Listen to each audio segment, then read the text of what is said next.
40,000তকৈ অধিক গান গোৱা মানুহজনৰ মৃত্যুৰ সময়ত বেংক বেলেন্স আছিল 10 নে 20,000 টকা।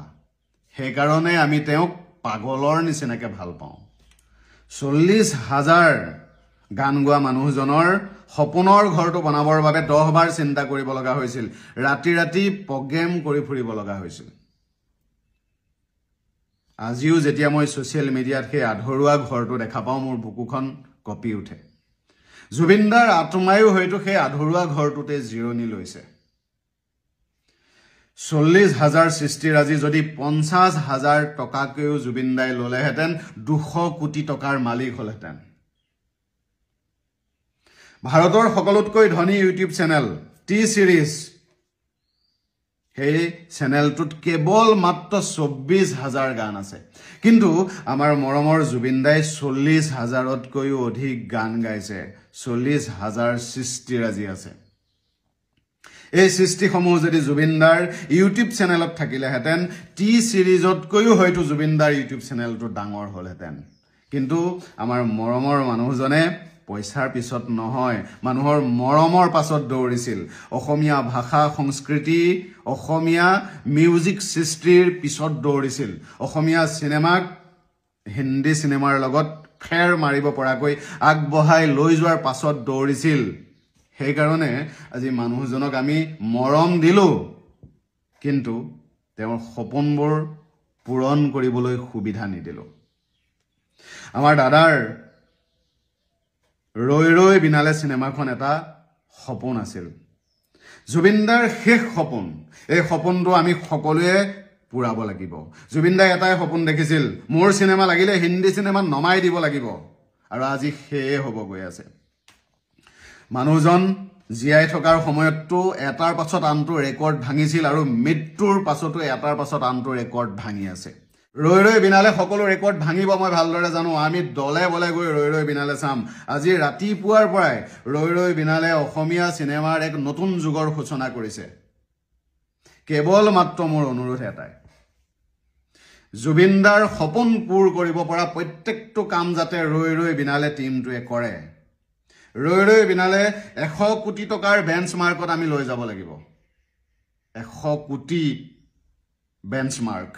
ৰৈ ৰৈ বিনালে টীমটোক মোৰ এটাই অনুৰোধ, সমগ্ৰ অসমবাসী দৌৰি দৌৰি চিনেমা চাব আহিব। মই ভালদৰে জানো, অনুৰোধ মাত্ৰ এটাই, জুবিনদাৰ সেই আধৰুৱা ঘৰটো যাতে অতি কম দিনৰ ভিতৰত নিৰ্মাণ কৰি দিয়া হয়, আৰু জুবিনদাৰ আত্মাটো তাত জিৰাবৰ বাবে যাতে সেই সুন্দৰ পৰিৱেশ দিয়া হয়। দৰ্শকসকলক এটাই অনুৰোধ কৰিম, সকলোৱে নিজৰ নিজৰ ফালৰ পৰা চিনেমাখন প্ৰমোচন কৰক। নিজৰ নিজৰ ফালৰ পৰা যিমান পাৰে সকলোকে জনাওক, চিনেমা চাবলৈ আহক। আজিৰ পৰা অসমীয়া যুগৰ সৃষ্টি হওক, চিনেমাৰ নতুন যুগৰ। হিন্দী চিনেমা নহয়, আজিৰ পৰা অসমত অসমীয়া চিনেমা লাগিব। অসমীয়া চিনেমাৰ জয়যাত্ৰা অব্যাহত হ'ব। ইখনৰ পাছত সিখন অসমীয়া চিনেমা যেতিয়া আহিব, জুবিনদাৰ আত্মাটোৱে তাৰ পৰা শান্তি পাব। কাৰণ জুবিনদাই কৈছিল, 40,000 গান গালো, এতিয়া চিনেমাক সময় দিম, আৰু এই সময় জাতিটোৱে চিনেমাৰ কথা ভাবাৰ। এই সময় প্ৰডিউচাৰ, ডাইৰেক্টৰ সকলোৱে মিলি অসমীয়া চিনেমাৰ জয়যাত্ৰা অব্যাহত ৰখাৰ। দৰ্শকসকলক এটাই অনুৰোধ, কোনেও মোবাইলত, ভিডিঅ'ত, ছ'চিয়েল মিডিয়াত এই ৰৈ ৰৈ বিনালে চিনেমাখনৰ চিনবোৰ কপি কৰি আনি যাতে পাব্লিছ নকৰে। দাদাৰ আধৰুৱা সপোন সম্পূৰ্ণ কৰিব লাগিব। মৃত্যুৰ সময়ত 10,000 টকা একাউণ্টত ৰাখি গৈছিল। ইয়াৰ অৰ্থ হ'ল এইটোৱে, মানুহজনে পইচাক ভাল পোৱা নাছিল, মানুহজনে ভাল পাইছিল মৰমক, অসমক। ইয়াৰ প্ৰমাণ মৃত্যুৰ দিনা লাখ লাখ মানুহে প্ৰমাণ কৰি দিলে। ৰাজপথত প্ৰমাণ কৰি দিলে, এয়াৰপৰ্টত প্ৰমাণ কৰি দিলে, জুবিনদাৰ ক্ষেত্ৰত। এইবোৰ হ'ল মানুহজনে কমাই থৈ যোৱা সম্পদ। মানুহজনে মৰম বিচাৰিছিল, আমি মানুহজনক মৰম দিয়াটো আমাৰ দায়িত্ব।